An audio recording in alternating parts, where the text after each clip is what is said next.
de narrativas políticas para tentar desgastar o presidente. Sim.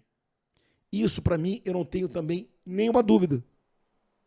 Bem-vindos ao Corte do Barba, o canal oficial de Corte do Barba Cast. Se inscreve no canal, ativa as notificações, já deixa o like e compartilha esse vídeo com seus amigos, porque 97% das pessoas que assistem ao nosso conteúdo não são inscritos no nosso canal, beleza? Então não sejam desses 97. Obrigado, tamo junto e bom vídeo. Você foi o quarto ou terceiro ministro durante a... Eu não sei. Mandetta, Taxa, eu. Então foi o terceiro. Como é que você pegou ali como é que você enxergou? Você pegou o ministério como um todo? Barba, olha só. Primeiro vem a pergunta. Porque Por que o presidente... Qual é a ideia de botar um general lá? Qual a na ideia? Secretaria Qual a ideia de Executiva? botar um general lá? Botar um general na Secretaria Executiva. Porque, até fazer um adendo a isso, né? Tava conversando com a minha esposa, que é advogada, e ela falou, ela relatou um dado interessante, porque muita gente achava que o ministro da Saúde, até pelos critérios técnicos que o Bolsonaro, né, falou lá no início, que ia escolher os ministros dessa maneira, teria que ser um médico. Quando, na verdade... Era o Mandetta. Eu sei, mas depois era o Tais. Mas quando, na verdade, por exemplo, a maioria dos administradores de hospitais não são médicos. E olha só, quando você bota um médico para administrar... Quer que eu faça alguma coisa? Não, quando você bota um médico para administrar um hospital, você perde duas vezes. Você perde um médico e não tem um bom administrador. Uhum. Então, é difícil você ter um médico que também é um gestor, até pela própria função do médico. Não é fácil.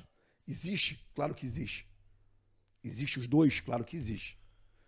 Tem caras excepcionais, mas não é a regra. Claro. Não é a regra. Então, vamos lá. Eu não fui para ser ministro. Sim. Ministro do Dr. Nelson Tais. Dr. Nelson Tais. Eu fui para ser secretário executivo. Eu e 14 oficiais. A Secretaria Executiva é o centro administrativo logístico do Ministério. Não tem nada de saúde. Sim. Que é o que você entende pra caramba. As secretarias finalísticas promovem ações em saúde. Mas para tu entender. Uhum. Da atenção primária é uma, especializada, ciência e tecnologia, vigilância em saúde, indígenas e de trabalho em saúde. São 6. Essas secretarias eram todos médicos. E o Taxa era médico. Uhum. Ok? Muito bem. Quando nós chegamos ali, foi para esse desenho. E eu te digo, onde você vai achar 15 gestores que vão embarcar imediatamente para Brasília. Largar tudo. Para largar tudo. Para ganhar nada e enfrentar a pandemia. Só nas Forças Armadas. Só nas Forças Armadas. Então o modelo foi não só correto, ele era o único. Possível, claro. Quando o Mandetta sai, desestrutura o Ministério. Não é assim, vou desestruturar o Ministério. Não é essa, eu não tenho nenhuma dúvida que Mandetta não tomou essa posição. Vou fazer terra arrasada. Não é isso. A própria saída dele desestrutura o Ministério. Pessoas vão embora. Houve a infelicidade também dele de colocar todo mundo em home office. No meio da guerra. Quando nós chegamos para fazer a Secretaria Executiva, não tinha ninguém. Ninguém é ninguém. As salas vazias. Tinham uma pessoa aqui, 2 ali, deviam ter centenas. E o resto tudo no home office. Tudo no home office ou tinha ido embora. E nesse nível vai embora, cara. Assim, foi embora. Acabou. E aí você tem que fazer funcionar a entrega de respiradores. Entrega não, fabricação. Sim. Monitores, leitos, recursos, medicamentos, pessoal, logística. No Brasil inteiro. Sem ninguém. E isso fora as outras questões, né? Fora o resto todo. Mas imagina para a pandemia. Sim, tá maluco. Isso aí sem ninguém. como isso ia funcionar sem os 15 militares. Como ia funcionar sem a ligação que a gente tinha com o Ministério da Defesa, que me deixava aviões prontos para levar o que tinha que levar para qualquer lugar. É impossível. Então, a grande tarefa inicial foi fazer o combate à pandemia na sua essência, que foi estruturar o SUS para fazer frente à pandemia. Ok?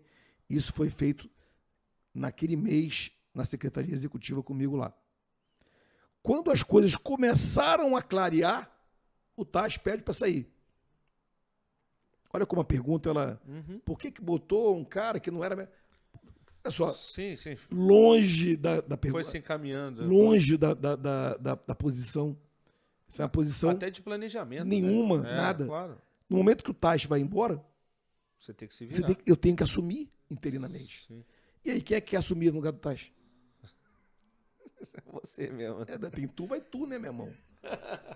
Não tem tu, vai tu. E até assim, interrompendo um pouco o que você está falando, mas fazendo um complemento, a grande verdade é que morreu tanta gente no mundo por falta de estrutura para atender tantos doentes ao mesmo tempo.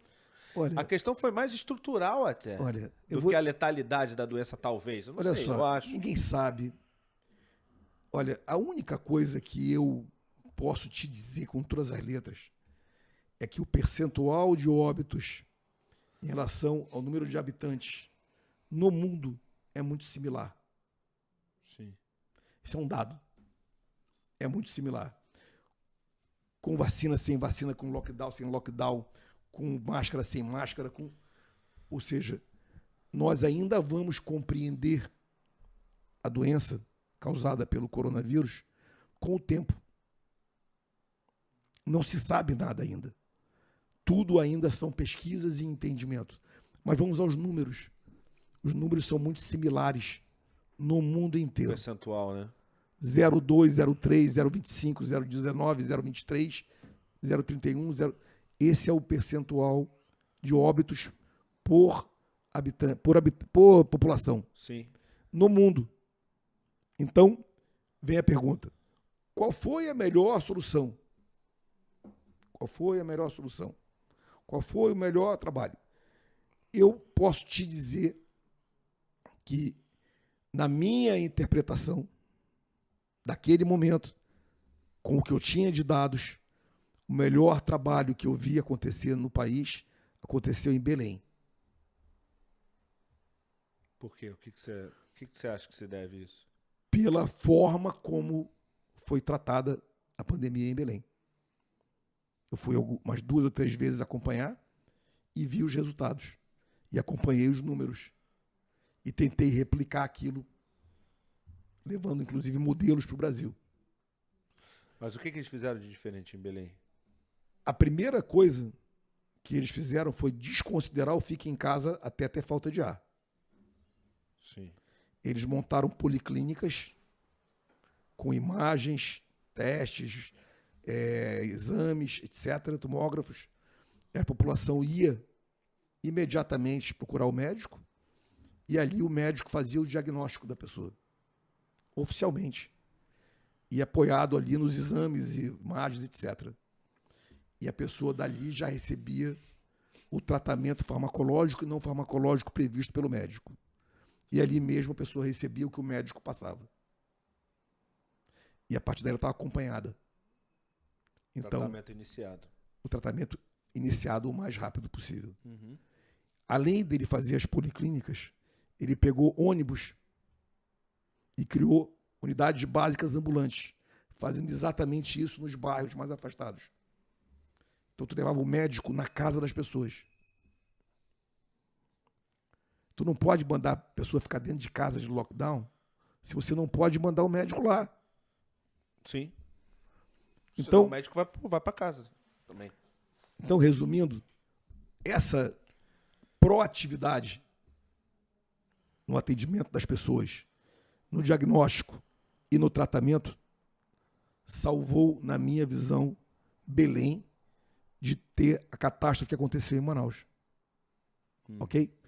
Então, eu tenho certeza absoluta que aquilo, eu falei, na minha visão, Sim, no sim. meu olhar, com os dados que eu tinha à época. Vejo hoje várias matérias saindo sobre medicamentos, sobre medidas restritivas, mostrando a ineficácia disso ou a eficácia daquilo. Isso vai ser assim por anos, até Claro. nós chegarmos à compreensão. O que para mim não muda? Não muda. Não muda a politização Do assunto. Né? do assunto com narrativa política contra uma posição que o presidente tomava. Se o presidente dissesse, vem para cá, eu digo que era lá. Se o presidente dissesse, vem para cá, eu digo que é aqui. Você acha que se o presidente falasse, fique em casa, Era ao contrário. era o contrário? Tinha que ser ao contrário. Porque ninguém tinha certeza de nada. Se dissesse, fique em casa, ele vai destruir a economia do país. Quem destruiu a economia do país foi o Bolsonaro. Porque mandou ficar em casa. Essa seria a narrativa. A pandemia deu a oportunidade da dúvida e deu a oportunidade da criação de narrativas políticas para tentar desgastar o presidente. Sim. Isso, para mim, eu não tenho também nenhuma dúvida. E foi muito bem usada pela oposição.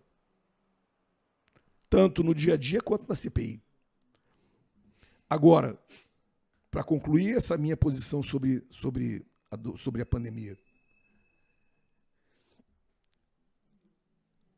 o que foi feito para proibir ou para inibir que as pessoas procurassem um médico imediatamente e fossem atendidos e tratados com os medicamentos disponíveis para aquele médico? Ainda tem isso, né? Essa inibição e proibição, na minha visão, matou milhares de brasileiros. E foi feita de forma política e pensada. Eles não estavam preocupados com os brasileiros. Estavam preocupados em atingir o presidente. E essas pessoas mataram milhares de brasileiros. Médicos ficaram com medo de prescrever medicamentos, seja lá quais forem. Pacientes ficaram com medo de procurar o médico. Gestores de hospital ficaram com medo de definir protocolos, que é a obrigação deles. Ninguém queria assumir a responsabilidade. Todo mundo com medo. Medo causado pela sanha da narrativa política para atingir o presidente da República.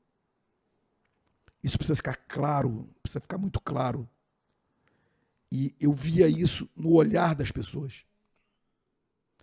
No mesmo lugar, tinham as pessoas dizendo, vocês estão fazendo com que as pessoas não procurem o médico, cara. É isso mesmo.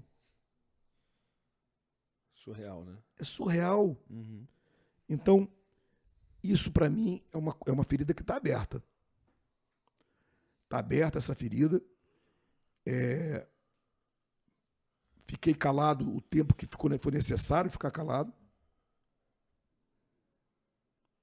Mas eu ainda espero que haja justiça e esses cidadãos paguem pelo crime que cometeram.